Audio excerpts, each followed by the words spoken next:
Hello viewers, I'm Kidia Lungupur and you're watching Hornbill TV's Northeast Express.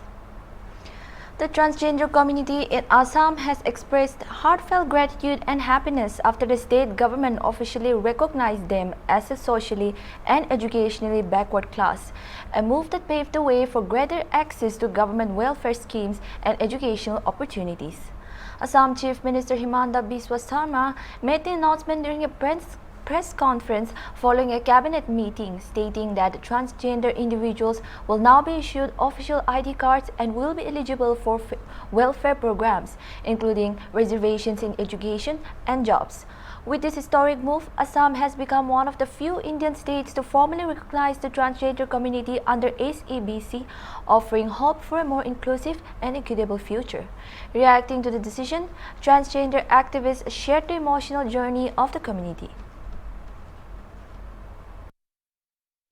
আমাৰ অসমত যিসকল third gender আছে যাক আমি ট্ৰেন্সজেন্ডাৰ বুলি কওঁ তেওঁলোকক উচ্চতম ন্যায়ালয়ৰ ৰায় অনুসৰি আজি কেবিনেটে তেওঁলোকক সোশিয়েলি আৰু এডুকেশনেলি ব্যাকওয়ার্ড ক্লাছৰ মৰ্যাদা দিছে কিন্তু আমি তেওঁলোকক আই কাৰ্ড দিম আইডেন্টিটি কাৰ্ড দিম যিসকল অসমৰ বাসিন্দা বাহিৰৰ পৰা যিসকল ট্ৰেন্সজেন্ডাৰ অসমত বিভিন্ন কামত আহে তেওঁলোকে এই মৰ্যাদা নাপাব এই মৰ্যাদা অসমৰ অৰিজিনেল ইনহেবিটেন্ট সকলৰ কাৰণেহে এই সুবিধা খোলা থাকিব We are really happy because itna sara battle ke baad, things are getting recognized now. We wanted, the community should get the space because it was a long battle from the last 3 years now. When, we started Miss Trans Any as a beauty pageant and then we started our organization called Snebandhan Bond of Love. Then we did a lot of lobbying with the government. It's not like the CM sir, but even Madam Riniki Bhuya Sharma Madam has been supporting us since the past 3 years now. And this whole revolution of all the work that we have been doing as a community, since we're a community-based organization, all the community members coming together from different tribes, different regions, but we were just believed on the fact that, we would mark our stand. And we are so thankful to, Sir Himanta Biswa Sarma today because he came ahead to support us and, be diligently, approve us of our existence and the community's existence. I have seen that they want to go for study, but due to different, the social acceptance and the family acceptance, they don't get it, and they used to run out from their home and they stay in Dera, like they join the Hijra communities or they going for some illegal, unethical work like sex work. They engage in this thing.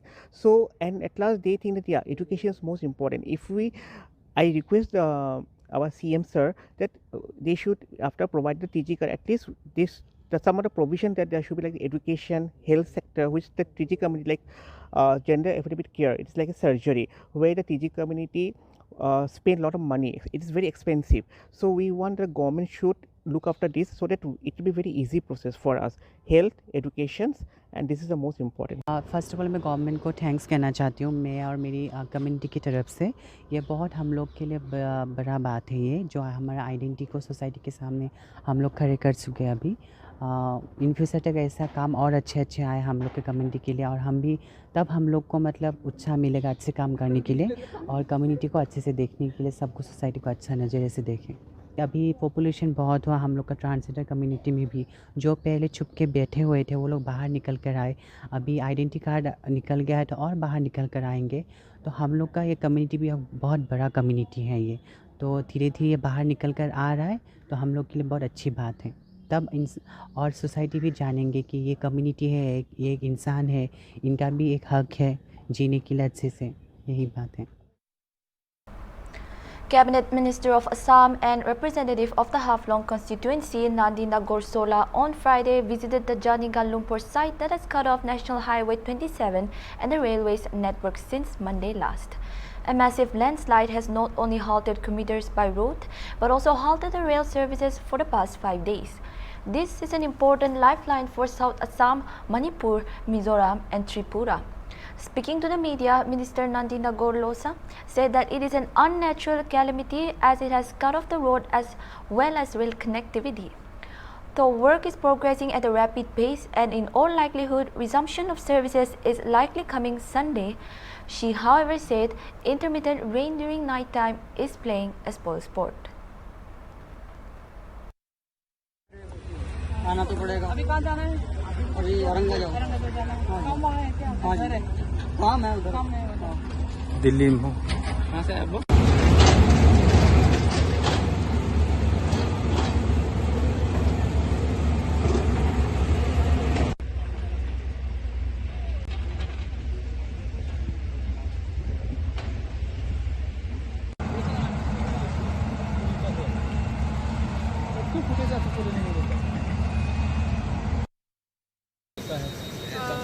ये बहुत ही unnatural calamity है।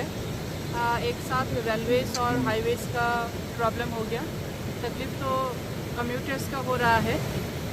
वहाँ जितना हम लोग ने जाके देखा है, स्पॉट विजिट किया है, रेलवेज भी बहुत ही तेज़ी से काम कर रहा है। नेशनल हाईवे का तरफ से भी बहुत अच्छा जल्दी से काम कर रहा है। इंजीनियरिंग लोग का मशीनरी अगर देखेगा तो वो भी बहुत सारा है। एक्सपेक्ट कैसे करता है उनका हिसाब से भाई संडे उनका कोशिश यही रहेगा कि रेलवेज को क्लियर करने के लिए। प्रॉब्लम उन लोग का आया है कि रात होने से बारिश हो जाता है और रात का बारिश का वजह से फिर लैंडस्लाइड्स फिर हो जाता है। तो आज जैसा देखा है they are continuously working. Expect यही करेगा कि बहुत सारा लेबर्स वहाँ पे एंगेज्ड है, बहुत सारा आदमी एंगेज्ड है। जल्द से जल्द ये हो जाएगा बोल के हम लोग भी सोचता है। नेशनल NHITCL का तरफ से देखा है कि 3 अलाइनमेंट उन लोग ने अभी रखा है। उन लोग अभी फ्रॉम IIT गुवाहाटी शायद उन लोग के साथ में बात भी किया है, उन लोग भी आके विज़िट किया है। सबसे कौन सा अच्छा वाला अलाइनमेंट सुविधा होगा पब्लिक के लिए, वो लोग उसमें काम करने के लिए राज़ी है। जब से हुआ है हमारा ऑनरेबल चीफ मिनिस्टर इसको ध्यान में रखा हुआ है, क्योंकि साउथ असम बहुत सारा कट ऑफ हो गया है। और हमारा खुद ही मंत्री कौशिक रॉय जी भी जब उस दिन गुवाहाटी जा रहा था रात को भी उन्होंने भी विज़िट किया है। सो रिपोर्टिंग हमेशा चीफ मिनिस्टर को तो हो रहा है from the district administration as well as from the other authorities also.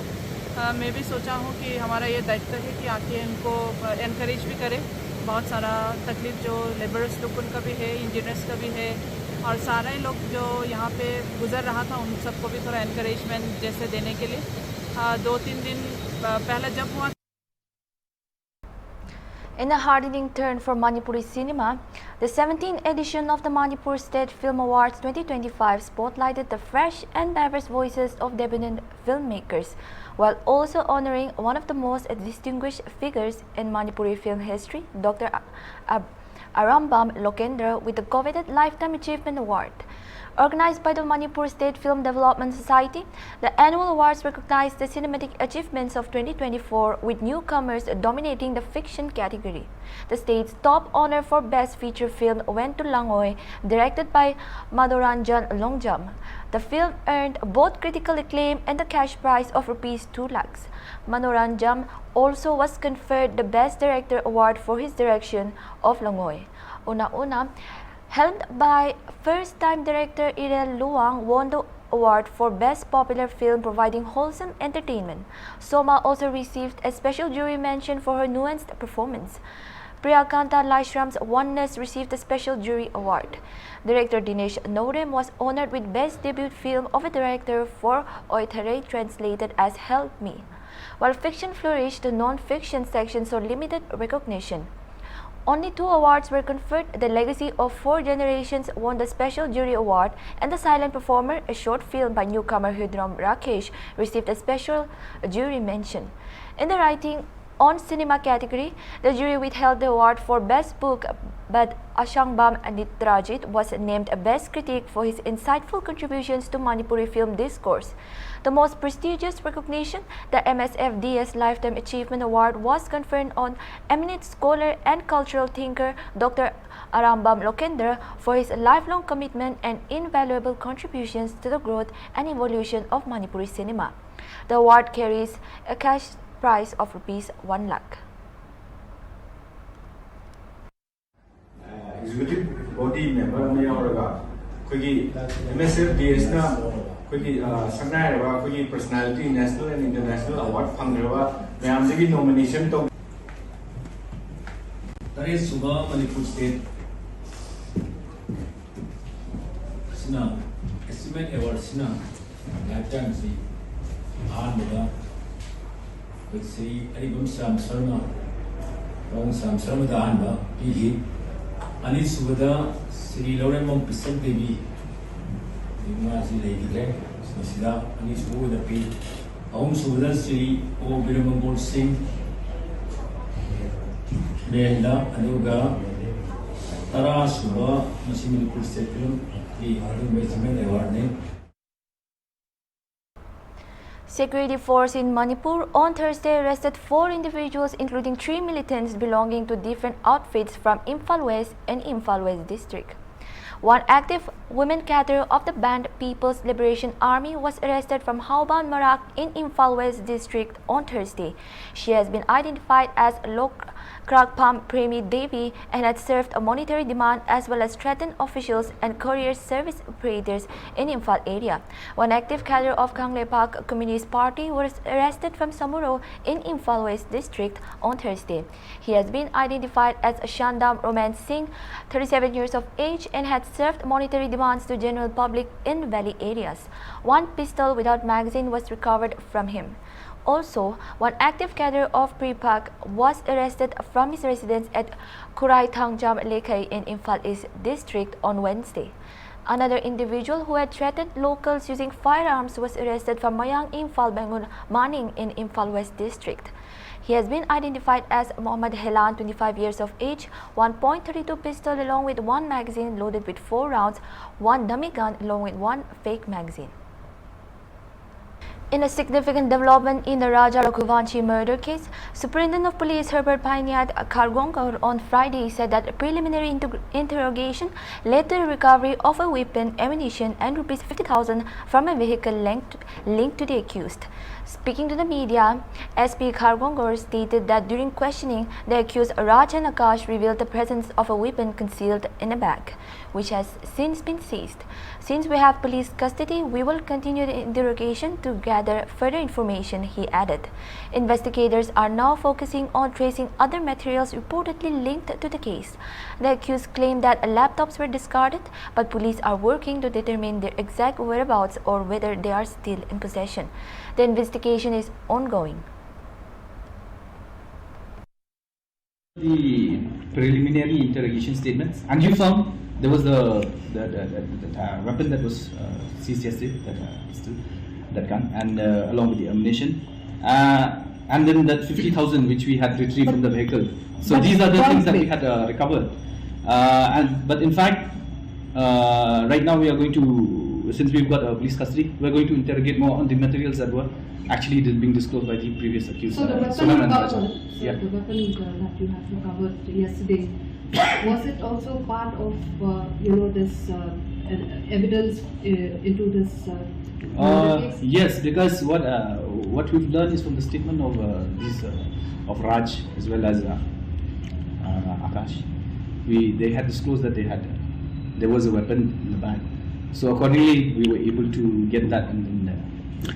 Showing the crucial evidence that relates to the case, if you can throw more light on this. See, the first thing is, like we said, there was the intention first was in fact it was greed also, we can say, and as well as what they've done in the process is of course the destruction of very vital evidences. And in fact, right now we are going to investigate, interrogate them, and then find out whether if we are able to get some more light into it, whether because these materials like laptop or not, they said that they have been thrown, but we will interrogate them and find out where exactly they're thrown or whether it's still being kept somewhere. We'll find out. So what? Dealing also to accuse also that is being explored. India is ramping up its smartphone exports as companies like Motorola and Samsung are increasing their shipments to the US. According to a news report, Motorola exported 1.6 million Android smartphones from India in the first 5 months of 2025. Initially, Motorola supplied the smartphone from China. However, after the US imposed a 55% tariff on Chinese imports, it shifted to India, which faces a lower tariff of 26%. Motorola's contract manufacturer in India, Dixon Technologies, is expanding its capacity by 50% to meet rising demand. Meanwhile, Samsung had shipped 9.8 9,45,000 smartphones from India to the US between January and May 2025. The US currently levies a 46% tariff on smartphones from Vietnam, Samsung's primary export base, though these tariffs are under a temporary 90-day pause during trade negotiations. Although Chinese smartphones and electronic firms are reported to have increasingly using their Indian manufacturing units to export to markets like West Asia, Africa, and the US. Earlier, Union Minister of Electronics and IT Ashwini Vaishnaw said in this current fiscal year 2024-2025, smartphone exports crossed a new record of Rs 2 lakh crore with this. It is among the top exported goods out of India. This is 54% growth over the previous fiscal year of 2023 to 2024. 24-25, or rather the previous fiscal year, smartphone exports crossed a new record of 2 lakh crore. 2 lakh crore. With this, it is among the top exported goods out of India. This is 54% growth over the previous fiscal FY 23-24. iPhone exports alone are worth about 1.5 lakh crore. 1.5 lakh crore. So, electronics exports basically has grown 5 times, and the electronics production and electronics exports has grown more than 6 times in the last 10 years. That is the pace at which industry is growing. Union Minister of Coal and Mines G. Kishan Reddy attended the second Northeast Mining Ministers Conclave in Guwahati, Assam on Friday. The conclave was hosted by Ministry of Mines in collaboration with the Ministry of Coal and the Government of Assam. The event brought together key policymakers, experts and stakeholders to explore the mineral potential of the region and promote sustainable mining development. Speaking after the event, Reddy said that the center wants to encourage the northeastern states in the mining sector. The Northeast has witnessed a big boost in infrastructure in the last 11 years. The Prime Minister himself has visited the Northeast more than 60 times in these past years.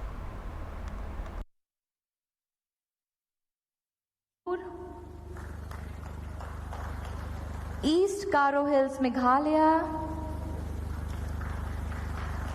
Aizawl District, Mizoram, Phek District, Nagaland, Namchi District, Sikkim,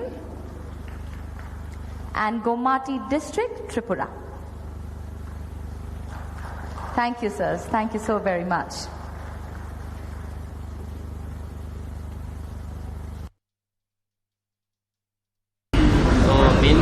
After long time,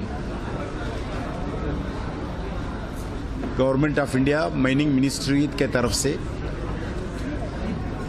और coal ministry के तरफ से a second north east mining ministers conclave 2 दिन के लिए 27th of this month and 28th 2 days का meeting हम शुरू किया है और इसमें इस 8 स्टेट से माइनिंग सेक्टर्स के पूरे अधिकारीगण सभी लोग आज इस कार्यक्रम में भाग ले रहे। हम नॉर्थ ईस्ट में स्टेट्स को इन माइनिंग सेक्टर में और एंकरेजमेंट देना चाहते हैं। आदरणीय प्रधानमंत्री श्री नरेंद्र मोदी जी के नेतृत्व में इस अष्टलक्ष्मी स्टेट्स को और स्ट्रेंथन करना चाहते हैं। Last 11 years under leadership of the Shri Narendra Modi ji infrastructure activity में नॉर्थ ईस्ट को बड़ा बूस्ट मिला है। लगभग 700 टाइम्स गवर्नमेंट ऑफ इंडिया का मिनिस्टर्स नॉर्थ ईस्ट में विजिट किया है। Honourable prime minister also more than 60 times north east states में टूर किया है। ऐसी आज माइनिंग सेक्टर में आने वाले दिन में स्टेट और लोकल कम्युनिटी इन्वॉल्व करते हुए लोकल इकोसिस्टम को प्रोटेक्ट करते हुए लोकल एम्प्लॉयमेंट को जनरेट करना, लोकल माइनिंग सेक्टर में पोटेंशियल को टैप करना, उसके लिए proper exploration activities, mining activities को एंकरेजमेंट करने के लिए भारत सरकार प्रयास करे। इन दिस एक्टिविटी में और आगे विकास के लिए फॉरवर्ड होने के लिए इस 2 दिन का कॉन्फ्रेंस हमारे लिए नॉर्थ ईस्ट के लिए बहुत उपयोग होगा। इस दृष्टिकोण से इस 2 दिन का कॉन्फ्रेंस हम ऑर्गेनाइज करें। धन्यवाद। Illegal mining, red hall mining में के साथ यहाँ पे देखा गया है कि बहुत सारा लेबर हुआ। भी मैं जिस इलीगल माइनिंग एक्टिविटी पे वो स्टेट गवर्नमेंट्स का बहुत अच्छे काम कर रहे, जो असम का लास्ट इंसिडेंट्स के बाद Assam government has taken decision, total जितने भी इलीगल माइनिंग है असम में पूरा बंद किया है। वैसे ही अलग अलग स्टेट्स में है। स्टेट गवर्नमेंट्स लोकल कम्युनिटी को बातचीत करते हुए 100% इलीगल माइनिंग बंद करना, इसके कारण एक्सीडेंट्स हो रहे, इनोसेंट पीपल इसमें जान दे रहे। इसलिए मैं सभी स्टेट गवर्नमेंट से भी बातचीत कर रहे, not only north east state.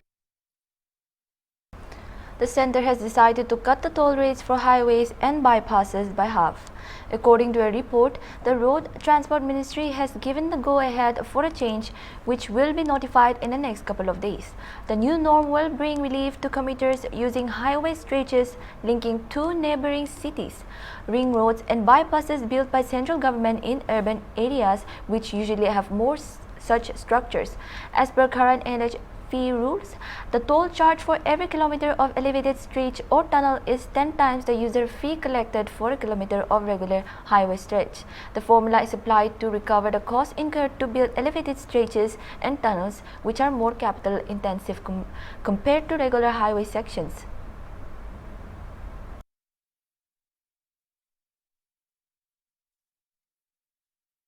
That is all the news for now. Keep on watching Hornbill TV for more updates.